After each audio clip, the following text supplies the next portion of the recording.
जब टूटने लगे हौसले तो बस ये याद रखना, बिना मेहनत के हासिल तक तो ताज नहीं होते।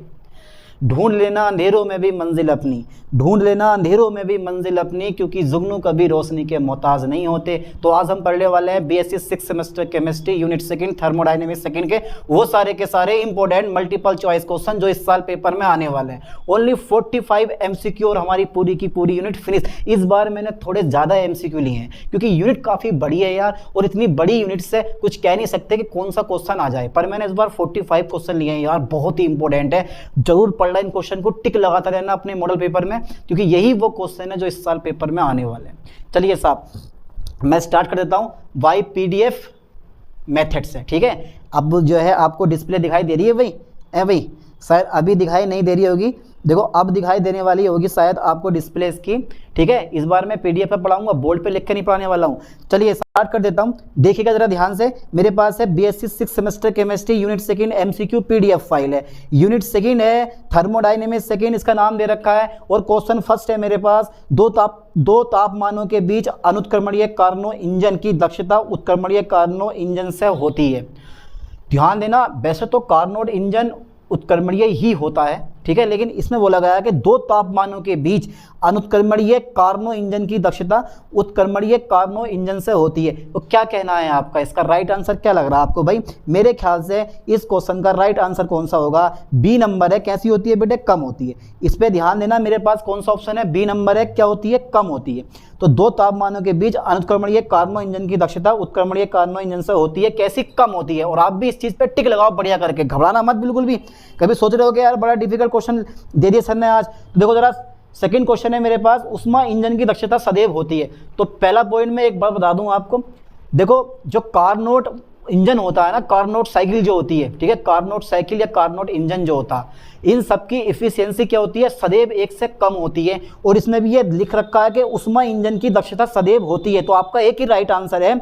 जल्दी देखो बेटे कौन सा राइट आंसर है इसका, तो मेरे पास इसका बी नंबर है। इधर राइट आंसर 1 से कम होती है। अब उत्तर लिखा हुआ है आगे, आप भी उत्तर में लिख लेना, ठीक है, कि भैया इसका राइट आंसर मेरे पास कौन सा? बी है।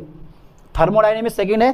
क्या आपने इस चैप्टर की थ्योरी पढ़ी है, यानी कि इस यूनिट की थ्योरी पढ़ी है? अगर नहीं पढ़ी है तो थ्योरी पढ़ लेना, क्योंकि बहुत जरूरी है थ्योरी पढ़ना। उसी थ्योरी से सारे एमसीक्यू निकल के आ रहे हैं इस बार। आप पेपर उठा के देख लो, जिस यूनिवर्सिटी पेपर करवा चुकी है उसका पेपर उठा के देखो आप, मॉडल से तो मिलता जुलता कोई क्वेश्चन फंस रहा है। अगर 10 क्वेश्चन में से एक आधा क्वेश्चन फंस भी गया मॉडल का तो कुछ नहीं आया, सारे के सारे थ्योरी वाइज से उनने क्वेश्चन निकाल के दिए हैं आप लोगों को। चलिए साहब देखते हैं, क्वेश्चन नंबर 3 है मेरे पास। कार्नो इंजन वह है जो, वाह क्या बात है यार, कार्नो इंजन वह है जो दो तापों पर उत्क्रमणीय विधि से कार्य करता है। ए नंबर है। बी नंबर है, दो तापों के बीच अनुत्क्रमणीय विधि से कार्य करता है। सी नंबर है, एक ही ताप पर कार्य करता है। और डी नंबर है, इनमें से कोई नहीं। क्या लग रहा है आप लोगों को भैया? देख के बताओ, टेंशन मत लो, 45 क्वेश्चन है इस बार, डरो मत। क्या लग रहा है आपको? कार्नो इंजन वह है जो दो तापों पर उत्क्रमणीय विधि से कार्य करता है। इज द राइट आंसर, ठीक है। उत्क्रमणीय विधि से दो तापों के बीच कार्य करता है। ना समझ में आया? राइट आंसर है, लगाओ बढ़िया करके। चलो साहब मैं आगे हटाता हूँ। ओके, कार्नो इंजन की दक्षता 100% होगी यदि सिंक का तापमान है। एक तो मेरे पास गर्म वस्तु होती है, एक ठंडी वस्तु होती है, ठीक है, और बीच में मेरे पास वर्क मिलता है हमें, ठीक है। जल्दी बताओ बेटा इसका राइट आंसर कौन है? कार्नो इंजन की दक्षता 100% होगी यदि सिंक का ताप है। क्या लग रहा है आपको, कौन सा आंसर आपका राइट होना चाहिए है भाई? तो बेटे इस लाइन पे ध्यान देना है कि कार्नो इंजन की दक्षता 100% होगी यदि सिंक का ताप है। तो उसका राइट आंसर मेरे पास है 0 केल्विन। सी नंबर पे आप भी टिक लगाओ बढ़िया करके, बहुत मोस्टली इंपोर्टेंट टॉपिक है, यानी कि ये क्वेश्चन एक इंपोर्टेंट क्वेश्चन है, इसीलिए इस क्वेश्चन को छोड़ना नहीं है बिल्कुल भी, ठीक है। चलिए साहब मैं आगे लेता हूँ। आगे ले लिया मैंने भैया। क्वेश्चन कौन सा है मेरे पास? 5वां क्वेश्चन है, उष्मा कुंड। कितना शानदार नाम है, अगर ये लोग इंग्लिश में लिख देते ना तो मजा आ जाता है इस चीज में।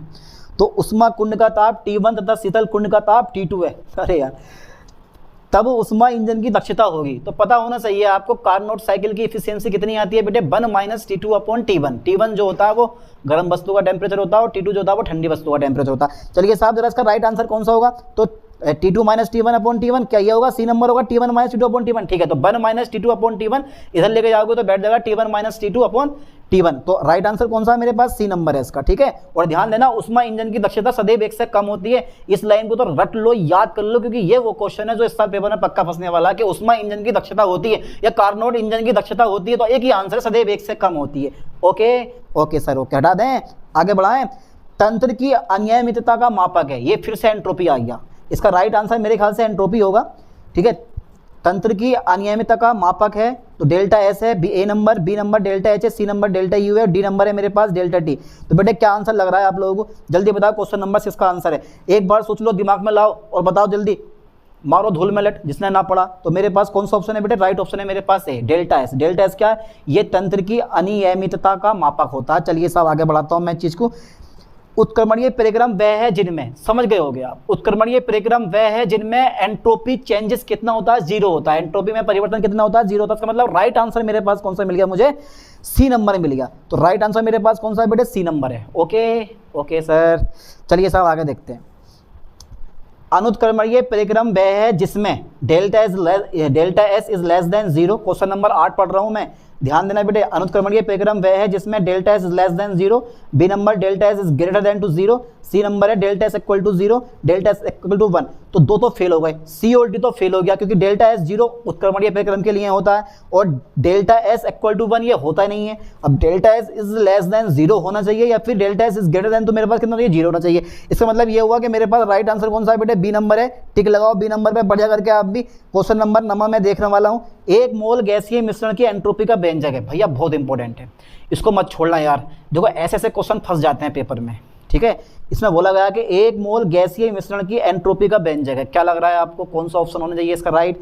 तो भैया इसका राइट ऑप्शन जो है मेरे दोस्त, मेरे पास, जल्दी बताओ, एक बार सोच लो कौन सा मेरे पास राइट आंसर होगा इस चीज़ का। ठीक है सर, ठीक है सर, ठीक है। तो बेटे इसका राइट आंसर है मेरे पास ए नंबर, ठीक है। आप भी ए नंबर पर लगाओ, ठीक है। इसका राइट ऑप्शन मेरे पास ए है। और आगे उत्तर में लिखते रहना कि भाई इसका राइट आंसर कौन सा है मेरे पास, भाई इसका राइट ऑप्शन मेरे पास कौन सा है, ए नंबर है, ठीक है। यहाँ लिखते रहना आराम से आप, ए नंबर इस टाइप से, ठीक है। चलो मैं हटा देता हूँ इसको। मुक्त ऊर्जा का समीकरण है, जल्दी बताओ फास्ट बेटे। मुक्त ऊर्जा का समीकरण है, देखो फिर से आ गया। गिब्स हेल्महोल्ट्ज़ इक्वेशन आपने पढ़ रखी है, ना पढ़ी है तो डिस्क्रिप्शन में वीडियो का लिंक डाल दूंगा, वहां जाकर आप देख सकते हो। जल्दी बताओ, मुक्त ऊर्जा का समीकरण है delta G equal to delta H minus के टी इंटू डेल्टा एस। आगे बढ़ने की जरूरत ही नहीं है क्योंकि मुझे पहले वाला ऑप्शन मिल गया राइट। तो पहले ऑप्शन क्या है मेरे पास, ये इक्वेशन है, ठीक है। पहला ही नंबर है delta G equal to delta H minus T into delta S. याद कर लो बढ़िया करके चीज को। चलिए साहब मैं आगे बढ़ाता हूँ। क्वेश्चन नंबर 11 आ गया। ब्रह्मांड की कुल एंट्रोपी क्या हो रही है, घट रही है, बढ़ रही है, शून्य है या कोई परिवर्तन नहीं हो रहा, जल्दी बता दो इसे। ये पेपर में आ चुका है, ये पेपर में आ चुके हैं क्वेश्चन। एंट्रोपी यानी कि ब्रह्मांड की एंट्रोपी बढ़ रही है, घट रही है या फिर मेरे पास स्थिर है, इनमें से कोई नहीं। तो इसका राइट आंसर एक ही होता है कि ब्रह्मांड की जो मेरे पास एंट्रोपी होती है वो लगातार बढ़ती जा रही है। चलिए साहब आगे बढ़ाता हूँ। बहुत इंपॉर्टेंट क्वेश्चन है, इस पर 11वें क्वेश्चन में टिक लगाना बढ़िया करके, ये पेपर में फंसेगा। क्या है ये, नेनस्ट प्रमेय के अनुसार डेल्टा एच और डेल्टा जी में संबंध है। भैया एक ही संबंध होता है, जरा देख के बताओ। नेनस्ट के अनुसार डेल्टा एच और डेल्टा जी में संबंध है, तो वो मेरे पास सी नंबर होगा। आप भी सी नंबर पे टिक लगाओ बढ़िया करके, ठीक है। चलिए कौन सा क्वेश्चन आ गया मेरे पास, अब आप बताओ जरा। आज मुझे लिखना ना पड़ेगा भैया, आज सारी मेहनत तुम्हारी है आप लोगों की। बस मैंने तो PDF फाइल बनवा दी, ठीक है, और उसी से मैं पढ़ा रहा हूँ। और अब आपको लिखना है और इन क्वेश्चन को समझने हैं कि यार यही क्वेश्चन हमारे पास क्या पेपर में आने वाले हैं। चलिए साहब आगे देखता हूँ। क्वेश्चन नंबर 12, वाह वाह वाह वाह वाह भाई वाह। क्वेश्चन नंबर 12 मेरे पास हो गया है। क्वेश्चन नंबर 12 का मेरे पास राइट आंसर सी है, वैसे भी हो गया है, कोई दिक्कत नहीं है। चलो मैं आगे बढ़ाता हूँ। विशुद्ध क्रिस्टलीय पदार्थ की एंट्रोपी शून्य मानी जा सकती है। ओ माई गॉड, विशुद्ध क्रिस्टलीय पदार्थ की एंट्रोपी शून्य मानी जा सकती है। क्या लग रहा है आप लोगों को, क्या लग रहा है, क्या इसका आंसर होगा भैया? मुझे ना पता, आप बता दो यार, बताओ। 0 डिग्री सेल्सियस पर, 100 डिग्री सेल्सियस पर, -100 डिग्री सेल्सियस पर, -273 डिग्री सेल्सियस पर। तो देखो कुछ बच्चे ना, इसमें 4 ऑप्शन है, चारों के चारों ऐसे लग रहे हैं जैसे कौन सा सही है। तो अधिकांश बच्चों का एक ही आंसर होगा 0 डिग्री सेल्सियस, जिन्होंने ना पढ़ा होगा। लेकिन असल में इसका राइट आंसर है मेरे पास -273 डिग्री सेल्सियस, ठीक है। -273.15 डिग्री सेल्सियस ये कौन सा टेम्परेचर होता है बेटे? ये होता है यानी कि परम शून्य ताप होता है हमारा ये, ठीक है। परम शून्य ताप का मतलब ये है कि इसको माइनस का मान होता है -273.15 डिग्री सेल्सियस। और इतना ताप प्राप्त करना संभव है। मतलब आप ये बोल सकते हो कि जो मेरे पास उष्मा गति का थर्ड लॉ होता है ना, वो व्यावहारिक रूप से लागू नहीं हो सकता क्योंकि इतना कम टेम्परेचर प्राप्त करना संभव सा होता है। ठीक है, चलिए मैं आगे बढ़ाता हूँ। तो उसका राइट आंसर बेटे टिक लगा देना बढ़िया करके, डी नंबर। ठीक है, लगा दिया होगा आप लोगों ने। चलो आगे बढ़ाता हूँ मैं। 600 केल्विन तथा 300 केल्विन के मध्य कार्य कर रहे भाप इंजन की दक्षता होगी। तो बेटे 600 300 50 कर दो और क्या होगा, ये 50 पे लगा दो, यही इसका राइट आंसर है, 50 इसका राइट आंसर है। आगे बढ़ाओ। किसी उत्क्रमणीय प्रक्रम में तंत्र की एंट्रोपी, किसी उत्क्रमणीय प्रक्रम में तंत्र की एंट्रोपी, प्रक्रम अगर उत्क्रमणीय है ना मेरे दोस्त, तो उत्क्रमणीय प्रक्रम के लिए एंट्रोपी का मान सदैव कितना होता है, डेल्टा एस इक्वल टू 0 होता है। ठीक है, तो आप भी डेल्टा एच इक्वल टू 0 लगाओ, यानी कि शून्य होती है। ठीक है, चलिए साहब आगे बढ़ाता हूं मैं। एंट्रोपी परिवर्तन तथा उष्मा परिवर्तन में संबंध है। ओह माय गॉड यार, बहुत बढ़िया क्वेश्चन है यार ये भैया, ये जो क्वेश्चन मैं बता रहा हूँ ना आप लोगों को, ये वाला जो क्वेश्चन है, ये वाला, ये यार याद कर लो इस क्वेश्चन को। क्यों पता है, क्योंकि एंट्रोपी परिवर्तन और उष्मा परिवर्तन मतलब डेल्टा एच जो होता है ना मेरे पास, वो भैया डेल्टा एस अपॉन टी के बराबर होता है। ठीक है, delta H equal to delta S upon T के बराबर होता है। नहीं यार, ये मैंने थोड़ा सा गलत लिख दिया है यहाँ। ये जो होता है थोड़ा फॉर्मूला ये होता है, जो फॉर्मूला होता है वो फॉर्मूला मेरे पास ये वाला बैठता है। यहाँ जो फॉर्मूला बैठेगा मेरे दोस्त वो ये बैठेगा, डेल्टा एस इक्वल टू, ठीक है, डेल्टा एच अपॉन मेरे पास कितना होता है बेटे, टी होता है ये। ठीक है, जब मैं इधर लेके जाऊंगा तो delta H equal to T into delta S हो जाता है। ठीक है, तो अब ये बताओ जरा, एंट्रोपी परिवर्तन तथा उष्मा ऊर्जा में संबंध है, तो D S equal to D Q upon D T, D S equal to D Q upon T, या फिर मेरे पास D R equal to T plus D Q, या D S into D Q upon T. बताओ बेटे कौन सा लग रहा है आपको राइट आंसर इसका। तो बेटे देखो, delta S equal to delta H upon T, मतलब हमारा जो राइट आंसर है वो कौन सा ऑप्शन है मेरे पास, बी है। तो आप भी क्या करोगे, इस बी पे ऑप्शन लगाओ। ज़्यादा डिफिकल्ट तो नहीं लग रहा है ना, है भाई। चलो साहब आगे देखते हैं। गिब्स फलन के लिए कौन सा अक्षर प्रयुक्त होता है। वाह यार, क्या यार, कितना खतरनाक क्वेश्चन है। और ये क्वेश्चन ना भैया, ये क्वेश्चन ना, इसको रट लो क्वेश्चन को, 70वें क्वेश्चन को बढ़िया करके देखो, क्योंकि यार ये क्वेश्चन पेपर में फंसने वाला है इस बार। मुझे ऐसी लग रहा कि गिब्स फलन के लिए कौन सा अक्षर प्रयुक्त होता है, क्योंकि क्वेश्चन तुम्हारे पास 10 से ऊपर आएंगे पर चैप्टर, क्योंकि हमारे जो यूनिट है वो 8 यूनिट है। और अगर आपके 100 क्वेश्चन पूछे गए ना, तो पर चैप्टर लगा लो 12 क्वेश्चन आने हैं आपके, 11 या 12 क्वेश्चन वो रखेगा आपके, और उनमें से कम सारे क्वेश्चन आपको पढ़े हुए मिलेंगे। घबराना मत इन्हें देख के कि यार बड़ा डिफिकल्ट से लग रहे हैं। तो गिब्स फलन को तो समझते हो आप, ए भैया, ये जी से शो करता हूँ मैं, ये मेरे पास राइट आंसर है, टिक लगाओ आप भी इस पे। ठीक है, चलिए साथ आगे बढ़ाता हूँ मैं। स्वतः प्रवर्धित प्रक्रम में मुक्त ऊर्जा में परिवर्तन होता है। आपको लग रहा होगा 0, बहुत सारे बच्चे इसका आंसर 0 दिखाएंगे, पर 0 होता नहीं है। हमारा राइट आंसर कौन सा है, हमारा राइट आंसर है बेटे स्वतः प्रवर्धित प्रक्रम में मुक्त ऊर्जा में परिवर्तन है बेटे, is less than to 0। B number पे लगाओ टिक बढ़िया करके। चलो आगे देखता हूँ।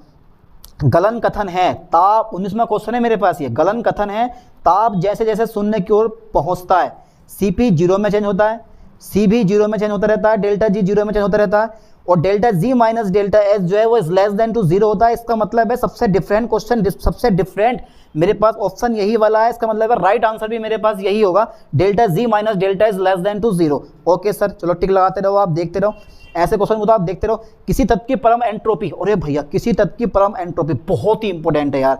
इस क्वेश्चन को मेरे दोस्त वेरी इंपॉर्टेंट लगा लो आप। ये जो क्वेश्चन है मेरे पास 20 कि किसी तत्व की परम एंट्रोपी, वैसे तो सबके साथ इंपॉर्टेंट ही है, लेकिन इन इंपॉर्टेंट में से भी इंपॉर्टेंट पूछते हैं कुछ बच्चे कि सर, वैसे तो मैं इंपॉर्टेंट पढ़ा रहा हूँ, अब कुछ बच्चे ऐसे भी होते हैं जो पूछ लेते हैं कि सर ये तो इंपॉर्टेंट है, इस इंपॉर्टेंट में से भी इंपॉर्टेंट बता दो।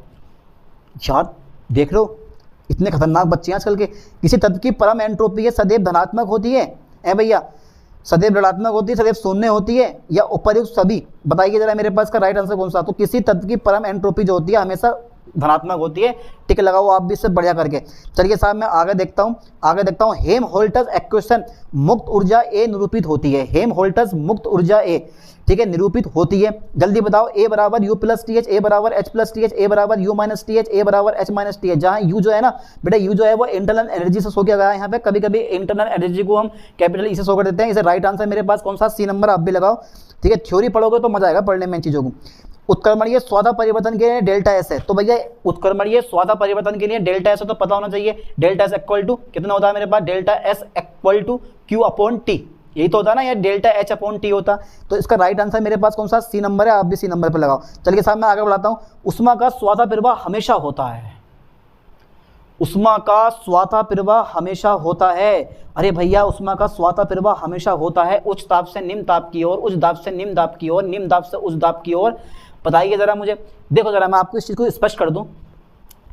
अच्छा, इस चीज़ को समझाने के लिए ना मैं इस क्वेश्चन नंबर 23 को मैं आपसे एक क्वेश्चन पूछता हूँ। अगर आपने एक बर्फ़ का टुकड़ा अपनी हथेली पे रखा है तो उष्मा बर्फ़ के टुकड़े से हथेली में जाएगी या हथेली से बर्फ़ के टुकड़े में आएगी? जल्दी बताओ, सोच के एक बार दिमाग लगाओ, बताओ, कमेंट करके बताओ मुझे बेटे इस क्वेश्चन का राइट आंसर, और मुझे पता भी चल जाएगा कौन कौन मेरी वीडियो देख रहा है पूरी।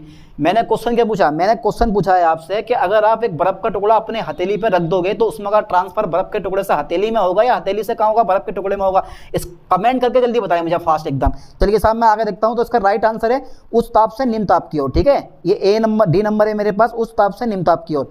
गैस के रुद्रोष्म प्रसार के समय निम्न में से कौन सा शून्य है? जब गैस का रुद्रोष्म प्रसार होता है तो क्या जीरो होता है? जब गैस का रुद्रोष्म प्रसार होता है मेरे दोस्त तो क्या जीरो होता है? एक ही चीज जीरो होती है, और वो चीज होती है मेरे पास बेटे यानी कि उष्मा, यानी कि डेल्टा एच मेरे पास कैसे होता है बेटे? जीरो होता है। इसे राइट आंसर मेरे पास कौन सा? Delta H. ठीक है, यानी कि यहाँ उष्मा का कोई आदान प्रदान नहीं होता, रुद्रोष्म प्रोसेस अचानक होती है, जैसे टायर फटना, उष्मा का कोई आदान प्रदान नहीं होगा। ठीक है, चलिए साहब आगे बढ़ाता हूँ मैं। उष्मा गति के तृतीय नियम के अनुसार परम शून्य पर क्रिस्टलीय पदार्थ की एंट्रोपी होती है भैया, जीरो होती है, याद कर लो। ये तो थर्ड नियम सबको याद होगा, या ये भी याद ना है? दो ऐसे क्वेश्चन में फंस जाता है इंसान। जो मेरे पास क्वेश्चन नंबर 26 है ना, H2O लिक्विड है और H2O मेरे पास गैस है, के लिए 100 डिग्री सेल्सियस ताप पर 1 एटमॉस्फेयर दाब पर कौन सा सही है? अगर मैं लिक्विड को गैस में चेंज करूंगा तो 100 डिग्री सेल्सियस आपको टेम्परेचर देना पड़ेगा, तो 1 एटमॉस्फेयर टेम्परेचर पर कौन सा सही है? क्या चेंजेस होगा जल्दी बताओ मेरे दोस्तों इसका राइट आंसर। तो बेटे क्या चांसेस होगा? तो यहाँ पर जो है मेरे पास ये जो तुम्हारे पास delta H equal to T, यानी कि डेल्टा जी का मान कुल मिला के 0 होगा, और डेल्टा एच को इधर ले आओगे तो डेल्टा एच इक्वल टू हो जाएगा मेरे पास T into D S. Is the right answer. आप भी ये आंसर लगाओ। अभी गिरा 2Cl चेंज टू Cl2 में डेल्टा एच का चिन्ह है, दोनों नेगेटिव होंगे बेटे, इधर भी नेगेटिव इधर भी नेगेटिव, सी नंबर है, आप भी टिक लगाओ। चलिए साहब, एंट्रोपी की इकाई है, एंट्रोपी की यूनिट क्या होती है? एंट्रोपी का मात्रक क्या होता है? जल्दी बताओ। जूल पर केल्विन पर मोल होता है, यानी कि हमारा राइट आंसर कौन सा? सी नंबर है, आप भी सी पे लगाओ। तो ऐसे छोटे छोटे क्वेश्चन जल्दी जल्दी कर लो और निपटा दो यार इसको, क्योंकि समय भी इतना नहीं है। एक 29वां क्वेश्चन है, एक कार्नो इंजन का स्रोत 500 केल्विन पर है तथा सिंक 300 पर है, तो इस इंजन की दक्षता क्या होगी? देखो फॉर्मूला लगा दो, 1 minus T2 upon T1। T2 का मान है 300 और T1 का मान है 500। 0 से 0 कट जाएंगे तो 5 से भाग करो 3 में तो आ जाएगा 0.6। जब आप एक में से 0.6 घटाओगे तो मेरे पास इसका राइट आंसर कौन सा आएगा? बी नंबर आएगा इसका। ठीक है, 0.4 आ जाएगा। आप 0.4 पर लगाओ। स्वाता परिक्रम में डेल्टा जी का मान है, क्या लग रहा है बेटे? स्वाता परिक्रम में डेल्टा जी का मान होता है नेगेटिव हमेशा। मैक्सिमम कितना? मैक्सिमम वर्ग। स्वाता परिक्रम में मैक्सिमम वर्ग जो होता है ना मेरे पास 0, मतलब मैक्सिमम वर्ग मेरे पास नेगेटिव होता है। चलिए साहब, उसी मैक्सिमम वर्ग को हम क्या बोलते हैं? गिब्स एनर्जी बोलते हैं। ठीक है, तो मेरे पास राइट आंसर कौन सा? इसका बी नंबर है। इसको मैं हटाता हूँ। Delta G equal to delta H minus T into delta H. क्या है ये? बोल्ट्जमान इक्वेशन है, फ्राडे इक्वेशन है, गिब्स हेमहोल्ट्ज इक्वेशन है या थॉमसन इक्वेशन है? ये बेटा सी नंबर है, गिब्स हेमहोल्ट्ज इक्वेशन। ये तो भैया कोई भी बता देगा इसको तो देख के, delta H equal to delta, यानी कि delta G equal to delta H minus T into D S. ये क्या है मेरे पास? क्या है मेरे पास? गिब्स हेमहोल्ट्ज इक्वेशन है। चलिए साहब मैं आगे बढ़ता हूँ। क्वेश्चन नंबर 32 में लेता हूँ मैं। निम्न में से किसकी एंट्रोपी अधिकतम है? जल्दी बताओ, निम्न में से किसकी एंट्रोपी अधिकतम होगी? बर्फ की, जल की, जलवाष्प की, या इनमें से कोई नहीं? जल्दी बताओ बेटे, एंट्रोपी किसकी अधिकतम होगी यार? तो एंट्रोपी जो है भैया वेपर की सबसे ज़्यादा होती है, तो वेपर कौन सी है? जलवाष्प है। इसे राइट आंसर मेरे पास सी। चलिए साहब मैं हटाता हूँ, तो मेरे पास सी इज राइट आंसर है इसका। क्वेश्चन नंबर 32 का आप भी टिक लगाओ। 33वां क्वेश्चन आ गया। जब किसी तंत्र में अनियमितता बढ़ती है तब वह तंत्र होता है। अरे यार, अनियमितता बढ़ती है यानी कि एंट्रोपी, तो परिक्रम होता है, अरे स्वाता परिक्रम होता है। ठीक है, स्वाता परिक्रम होता है मेरे पास। D is a right answer है, टिक लगाओ आप भी डी पे। चलिए साहब मैं आगे बढ़ाता हूँ इस चीज़ को। किसी अवस्था परिवर्तन के लिए एंट्रोपी परिवर्तन होता है, तो भैया एक formula delta H transfer upon T transfer, तो यही फॉर्मूला बिल्कुल राइट है। इसे तो रट लो, इससे तो एक दो क्वेश्चन पक्का फंसने वाला है। Delta H equal to delta H upon T से तो एक क्वेश्चन पक्का फंसने वाला है, एक या दो क्वेश्चन पक्का फंसेंगे। चलिए साहब मैं आगे बढ़ाता हूँ इस चीज़ को। जब कोई द्रव उबलता है तब वृद्धि होती है। अगर किसी द्रव को उबालोगे ना, एक बार दिमाग लगाओ, मैंने स्टोव पे एक बर्तन रखा, बर्तन में पानी रखा, फिर धीरे धीरे गर्म करा, तो क्या चीज़ बढ़ रही होगी? किन चीज़ों में परिवर्तन हो रहा होगा, है ना? तो टेम्परेचर बढ़ रहा होगा, इंटरनल एनर्जी बढ़ रही होगी, उसकी एनर्जी यानी कि हीट बढ़ रही होगी, बाष्पीकरण हो रहा होगा, बहुत सारी प्रोसेस हो जाती हैं। लेकिन इसमें ऑप्शन कौन सा? स्वाता प्रक्रियाओं की एंट्रोपी परिवर्तन में सदैव एंट्रोपी में सदैव क्या होती है बेटे? वृद्धि होती है। याद कर लो ठीक से, ताप में वृद्धि, एंट्रोपी में वृद्धि। ठीक है, 273 केल्विन ताप पर प्रक्रिया H2O आइस है और H2O को मैंने लिक्विड में चेंज करा है, तो निम्न में से कथन कौन सा सत्य है? कौन सा कथन इज राइट होगा? तो भैया जो मेरे पास आइस की फ्री एनर्जी होगी वो वाटर की फ्री एनर्जी के बराबर होगी, और होगी कितनी मेरे पास? 0 होगी। इज राइट आंसर बी मेरे पास, ठीक है। आप भी बी पे लगाओ।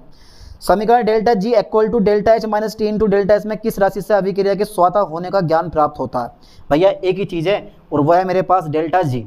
क्या है मेरे पास? Delta G. स्वतः प्रक्रम के लिए डेल्टा जी का मान कैसा होता है? नेगेटिव होता है। इस पॉइंट को भी मैंने पीछे करवा दिया, क्वेश्चन याद कर लो ठीक से। ए नंबर है इसका राइट आंसर। चलो मैं आगे बढ़ाता हूँ, आगे बढ़ाओ सर। एंट्रोपी अधिकतम की ओर बढ़ रही है, क्वेश्चन नंबर 39 है और 5-6 क्वेश्चन रह गए हैं, बस हो चुके हैं। एंट्रोपी अधिकतम की ओर बढ़ रही है, बिल्कुल बात सही है, और ब्रह्मांड की ऊर्जा स्थिर है, ये कथन है। कौन सा कथन है? मुझे ना पता, आप बताओ बताओ बताओ बताओ। उष्मा गतिकी का प्रथम नियम है, क्या बोल रहा है कि ब्रह्मांड की एंट्रोपी लगातार बढ़ रही है और उसकी जो टोटल एनर्जी है ब्रह्मांड की वो कांस्टेंट है। यार ये संभव है? हाँ बिल्कुल बात संभव है। एंट्रोपी लगातार बढ़ती जा रही है लेकिन जो टोटल एनर्जी है वो तुम्हारे पास कैसी है? कांस्टेंट है। तो ये कथन मेरे पास उष्मागतिकी का फर्स्ट लॉ आपसे कहता है, ठीक है। फर्स्ट लॉ लगाओ, यानी कि B number is the right answer. समीकरण आगे उत्तर लिखते रहना इसका। समीकरण delta G equal to delta H में टी इंटू डेल्टा एच दिया गया है। ओ माई गॉड, ये क्वेश्चन बेटे गलत हो गई है, थोड़ी सी यहाँ पे गलती हुई है। ये जो तुम्हारे पास डेल्टा एच है मेरे दोस्त, यहाँ डेल्टा एस होगा, आप डेल्टा एस लिखना इस क्वेश्चन में, ठीक है। तो इस क्वेश्चन का राइट आंसर मेरे पास कौन सा होगा? गिब्स द्वारा दी गई है, ठीक है, दिया गया। समीकरण delta G equal to delta H minus T into delta S दिया गया है गिब्स द्वारा, ठीक है। चलिए साहब मैं आगे बढ़ाता हूँ इस चीज़ को। 263 केल्विन ताप पर बर्फ के पिघलने की प्रक्रिया में डेल्टा जी का मान होगा, बेटा कितना होगा? 0 से अधिक। ऐसे क्वेश्चन को करने ना बड़ा दिमाग लगाना पड़ता है। अगर पढ़वा हो क्वेश्चन तो कर दोगे आप, और पढ़वा ना हो तो फिर ना हो पाएगा यार आप लोगों से ये क्वेश्चन। तो 0 से अधिक होता है, आप भी टिक लगा लो 0 से अधिक। चलिए साहब मैं आगे बढ़ाता हूँ इस चीज़ को, आगे बढ़ा रहा हूँ मैं चीज़ को। 298 केल्विन ताप पर एक वायुमंडलीय दाब पर एंट्रोपी के कुछ मान दिए गए हैं। H2 गैस इतना दे रखा है 130.6 और जूल पर केल्विन पर मोल में है, और Cl2 का 223.0 जूल पर केल्विन पर मोल में है, और HCl का दे रखा है 186.7 जूल पर केल्विन पर मोल में है। अभिक्रिया H2 प्लस HCl, यहाँ भी गलत हो जाएगा, यहाँ पे HCl Cl2 है, sorry H2 plus Cl2 change to 2HCl के लिए एंट्रोपी परिवर्तन होगा 540.3 जूल पर केल्विन पर मोल, 200 प्लस 727 जूल पर केल्विन पर मोल होगा, माइनस 166.9 जूल पर केल्विन पर मोल होगा, या प्लस 19.8 जूल पर केल्विन पर मोल होगा। तो मेरे पास राइट आंसर कौन सा होगा बेटा? इसका डी नंबर है, टिक लगाओ। ये सोल्व करना पड़ेगा आपको, लेकिन इसका ऑप्शन मुझे पता था तो मैंने बता दिया आप लोगों को। चलिए साहब आगे बढ़ाता हूँ मैं चीज़ को, चलिए साहब आगे बढ़ा रहा हूँ मैं चीज़ को। किस अभिक्रिया के लिए मुक्त ऊर्जा में परिवर्तन डेल्टा जी तथा साम्य स्थिरांक के सी के बीच सही संबंध है? 4 ऑप्शन, चारों के चारों बिल्कुल सही लगाएंगे, मारो धूल में लट। कौन सा वाला है इसका ऑप्शन?